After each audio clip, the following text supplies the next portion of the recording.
नमस्कार, स्वागत है आपका न्यूज बाइस्कोप में। रिपोर्टर्स डायरी के साथ मैं हूं आसिया। लगातार झारखंड में राजधानी रांची में विवाद सीरम टोली फ्लाईओवर को लेकर थमता हुआ नजर नहीं आ रहा है।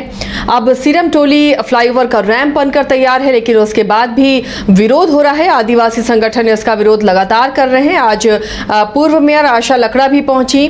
सीरम टोली विवाद लगातार अब सियासी रंग भी पकड़ता जा रहा है और खुद आशा लकड़ा पहुंची हैं यहाँ आदिवासी संगठनों के साथ। उन्होंने बातचीत की है। सहयोगी अमित हमारे साथ जुड़े हुए हैं। क्या कुछ हुआ वहां, बातचीत से क्या हल निकल पाया, क्या इसी तरह विवाद होता रहेगा? अमित, लगातार सीरम टोली फ्लाईओवर रैंप का जो विवाद है वो थम नहीं रहा। रैंप बनकर तैयार है, उद्घाटन का इंतजार है, लेकिन आदिवासी संगठन इसका विरोध अभी तक कर रहे हैं। आज आशा लकड़ा भी पहुंची, क्या कुछ वहां पर हुआ? बिल्कुल बता दिया है कि जिस प्रकार से पिछले कई महीनों से आंदोलन चल रहा है सीरम टोली फ्लाईओवर के समीप जो रैंप उतारा गया उसको लेकर के आज एक अहम बैठक रखी गई थी। रांची यूनिवर्सिटी के आर्यभट्ट जो प्रेस कॉन्फ्रेंस हॉल है उसमें रखी गई थी और ऐसे में तमाम जो लोग हैं वहाँ मौजूद थे। आदिवासी समाज के लोग मौजूद थे। वहीं अगर देखा जाए तो एसटी आयोग के जो सदस्य हैं आशा लकड़ा और उनके साथ भी कई टीम के लोग जो है वो भी वहाँ मौजूद थे। आज पहुँचे थे, उसके बाद निरीक्षण करने के लिए पहुँचे सीरम टोली फ्लाईओवर का। उसके बाद उन्होंने साफ तौर पे कहा है कि हम उद्घाटन की जो तारीख है, अगर उद्घाटन होता है उस पर हम रोक लगा सकते हैं और हम एक बार फिर से हेमंत सोरेन से बात करने की कोशिश करेंगे। राज्य के जो मुखिया हैं उनसे बात करने की कोशिश करेंगे। उसके बाद लगातार लोगों का यही कहना था कि जिस प्रकार से आदिवासी समाज जो सरना स्थल पे पूजा करने पहुंचते हैं, चाहे सरहुल के दौरान शोभा यात्रा पहुंचती है, तो उसमें बाधा उत्पन्न होगी इस रैंप की वजह से। तो इसको लेकर के आदिवासी समाज पिछले कई महीनों से आंदोलन कर रहे थे। चाहे वो देखा जाए तो मानव श्रृंखला की बात करें, शव यात्रा की बात करें या फिर रांची बांधे की बात करें। उसके बाद कई तमाम जो आदिवासी समाज के लोग हैं उनका कहना था कि हेमंत सोरेन मुख्यमंत्री विदेश दौरे पे जाते हैं और उसके बाद बंदूक के नोक पे जो है ये रैंप का जो निर्माण कार्य था उसको बढ़ाया।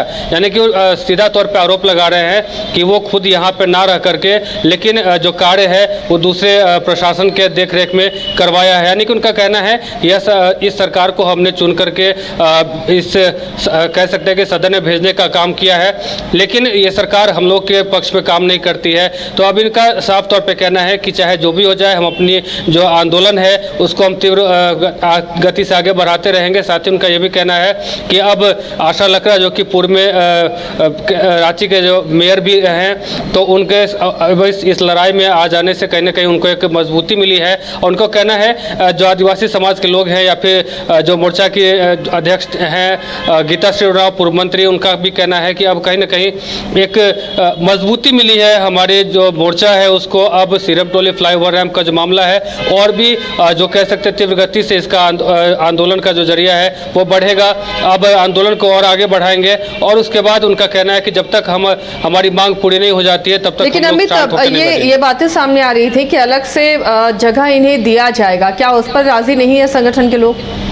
तो बिल्कुल इस प्रकार की अभी कोई भी बात जो है सामने निकल के नहीं आ रही है, लेकिन आदिवासी समाज के लोगों का कहना है कि हमारा सीरम टोली का स्थल जो साधना स्थल है अब उसे में पहले भी हम लोग की जमीन जो है अधिग्रहण कर लिया गया है, लेकिन अब इससे ज़्यादा अब हम लोग बर्दाश्त नहीं करेंगे। यानी कि रैंप के आ जाने के बाद हम लोग का जो सरना स्थल है वो कहीं ना कहीं छुप जाता है। इस और तमाम जो लोग यहाँ पहुँचते हैं, जो सरहुल के दौरान पहुँचते हैं या फिर शोभा यात्रा में शामिल होने के लिए सीरम टोली पहुंचते हैं, तो उनको काफ़ी परेशानियों का सामना करना पड़ सकता है। और उनका कहना है कि चाहे जो भी हो जाए हम नहीं मानने वाले हैं और सीरम टोली फ्लाईओवर का जो रैंप है वो सरना स्थल के समीप से अब हट जाना चाहिए। तो चलिए, आशा लकड़ा ने भी आदिवासी संगठनों का साथ दिया है और रैंप हटाने की ये लगातार मांग कर रहे हैं। सीरम टोली फ्लाईओवर का रैंप जहां उतर रहा है वो सरना स्थल और इसी का लगातार आदिवासी विरोध कर रहे हैं। हालांकि अब क्या सरकार बीच का रास्ता निकालती है ये देखना भी काफी दिलचस्प होगा।